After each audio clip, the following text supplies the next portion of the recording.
Pero tuwing may nangyayaring ganong get together nyo ng Kalingap Angels, masaya ka naman. Sobra po. Meron na namang tumulong kina Dara. Nagbigay siya para kay Dara ng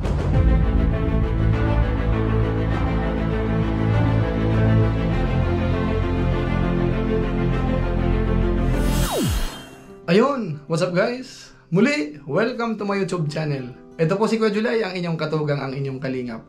Na muling bumabati po sa inyo ng magandang araw, magandang gabi. Saang sulok man po tayo ng mundo naroon. At sa araw na ito, meron po tayong panibagong vlog.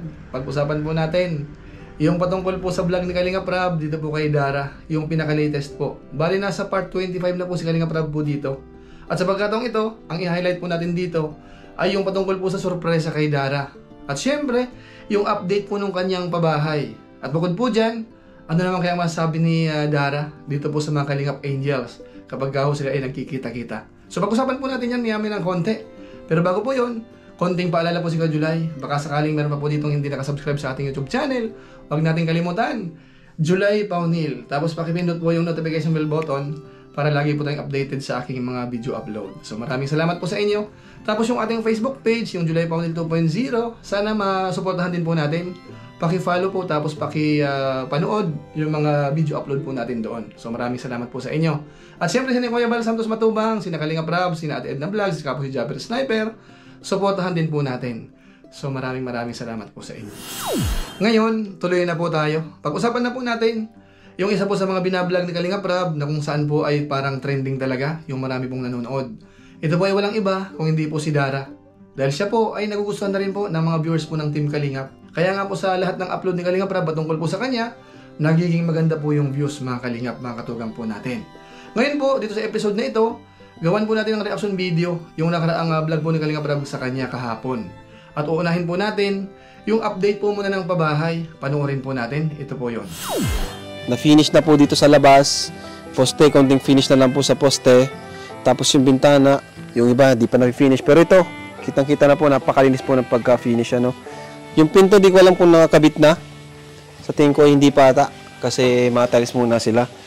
Ayun! Ano kayo ngayon? Finish! Saka wiring, andito. Wow! Ganda, no?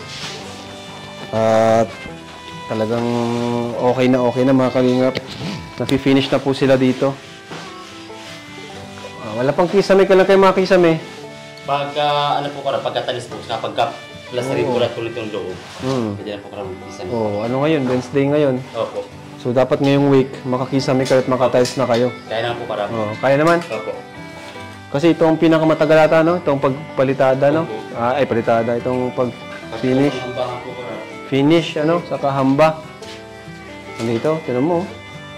Habang tumatagal, yung mga karpentero natin lalong gumagaling talaga. Pulidong finish, Ayan, galing. Hindi kayo nadidiliman dito? Wala bang ilaw yan? Mailaw po siya. Ha? Mailaw siya? Kaya pala. Ayan si Jaime. Ayan, siya ang electrician ng grupo. So, andito at si Super Andoy. Ano Super Andoy, kumusta naman? Ayos naman ang trabaho dito? Smooth? Smooth naman daw, Super Andoy. Kahapon, malakas ang ulan kahapon, ano? Pero, ganda. Gagaling talaga ng ano. Tapos, ito na nga yung kusina. Lumawak, no? Lawak! Wow! Lumawak po, ano? Tapos ito, ano na to? Magiging steel matting, yung makapal na steel matting para safe. Yan. Tapos yung pinto nito, gawin natin, bakal na lang. Ano? Magiging bakal lang pinto niyan, pati ito, may pinto na kahoy, ano? Para dalawang pinto. Safe na safe po sila Dara dito. Yan po ang priority natin. Yung kanilang safety. Ayan. Tapos ito steel matting yan. Para presko. Habang ka dito, nagluluto. Parang ganda tumira dito, ano? Tingnan mo. Napakapayapa, napakatahimik. Ayan. Tapos ito yung pinto, di pa pala nakakabit. Hamba pala yung ginagawa mo, Super JR. Hamba. Super hamba. Ayan. Talagang pulido, ano? Wow. Mga ilang linggo pa to, Super GR? 2 weeks? 2 weeks po karab. 2 weeks. Sigurado na yan, ha? Po karab. 2 weeks talaga at mga pintura pa, eh, no? Mga tiles. So yun po mga kababayan, ganun po kabilis ang paggawa po ng bahay ni Dara. So sabi nung karpintero, 2 weeks na lang po, matatapos na yan. So meron naman po tayong i-ribbon cutting after 2 weeks po. So yun po ang abangan natin. At siyempre si Dara po dito sa pinapagawang pabahay, siyempre natutuwa po siya. Sabi niya nga, masaya po siya na nakikita po yung kanyang bahay tuwing gumigising po sa umaga, mga kalingap. Natutuwa nga ba ako pag pag bagong gising ko? Bakit? Nakikita ko pa yung bahay. Oo pa, unti-unti yung nabubuo. Kaya ang masasabi lang po natin kay Dara, congratulations! Dahil yung iyong bahay ay malapit na matapos. Siguro naman, si Dara po ay deserving para pagwan po talaga ng bahay ng Team Kalingap. Dahil una-una, silang dalawa lang po magkasama ng kanyang batang kapatid na kung saan ay puro po sila babae tapos malayo po sa kabihasnan. Ano mga Kalingap? Kaya maraming salamat po sa Team Kalingap sa pangunguna po ni na Kuya Bal Santos Matubang at saka po ni Kalingap Rab. At sila po ay pinapagawan po ng pabahay mga Kalingap. Ngayon po, puntahan pa po natin yung pinakasorpresa. Parang announcement po ito ni Kalingap Rab tungkol po sa bigating sponsor mga Kalingap. Dahil siyempre alam naman natin na ang merong pinakamalaking sponsor po talaga na nagkaroon ng Kalingap ay yung kay Erica po mga Kalingap. At hindi po yun biro. Talagang big time sponsor po yon mga Kalingap.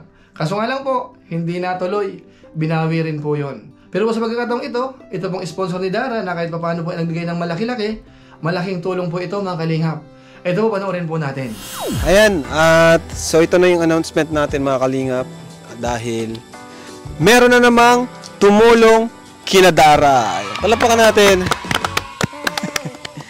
Ayan, syempre sponsor siya. Ay yung magpabanggit ng pangalan, grabe tong sponsor na to, ano? Ang sabihin na lang daw, anonymous sponsor from Canada. Ayan. Thank you po. Ayan. Nagbigay siya para kay Dara ng 22,000 pesos. Ayan, so grabe, napakalaking pera nun. Ano? So ayun po, 22,000 pesos po yan. Doon po sa isang sponsor na ayaw pong magpakilala. Ibig sabihin, ang nasa puso niya, pagtulong talaga. Hindi para mabanggit yung kanyang pangalan at malaman po ng ilan sa mga viewers ng Team Kalingap kung sino ang nagbigay po ng ganung halaga. Pero sa kanya po, ayaw magpabanggit. So meaning, pagtulong lang po talaga ang kanyang layunin. Walang anuman mga Kalingap. Ngayon bukod po dyan, meron pa pong isa. Nagbigay rin po ng 4,000 at saka po 700 para kay Bea. Ito po yon. Bigyan na natin. From Tita Honey, 4,500 pesos. Wow. Oh. 4,000. Yung 500, kay ano no? 700. 4,500. 4,700. Yung 700 kay Bea. O Bea, may 700 ka kay ate mo ha.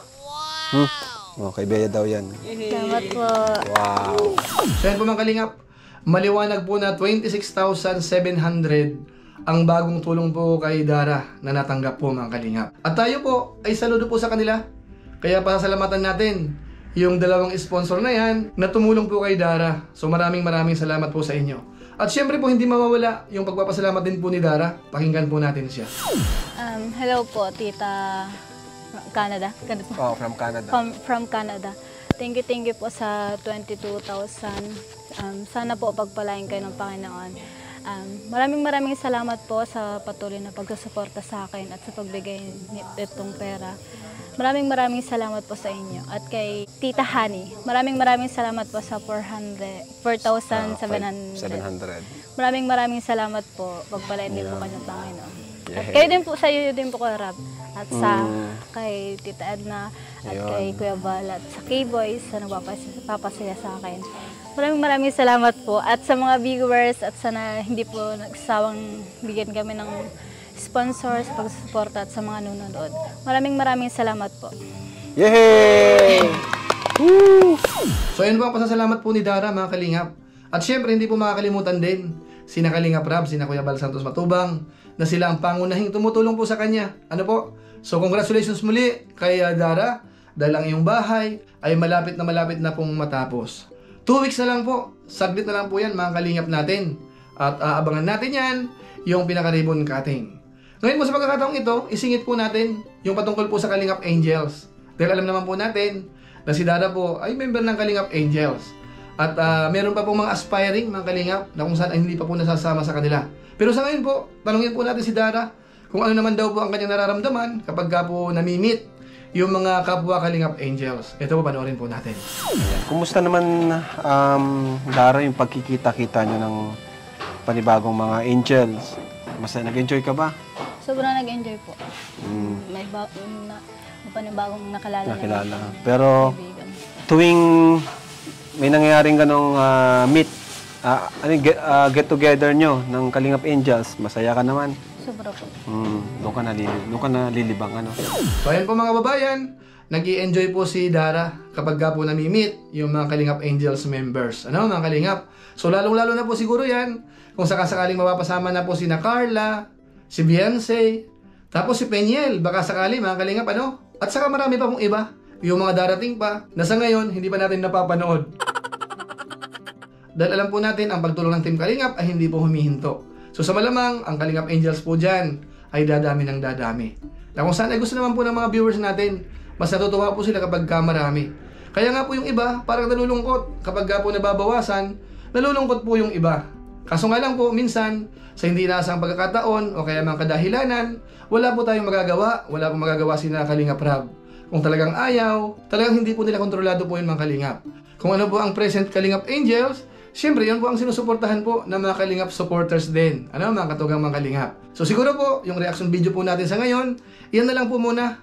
Highlight po patungkol sa pabahay, tapos yung nararamdaman po ni Dara sa mga Kalingap Angels, at saka po yung sorpresa bilang pagtulong po kay Dara. So maraming salamat po sa inyo. So pansamantala po, magpapaalam po muna tayo, pero gaya po ng dati, meron po tayong sa shoutout.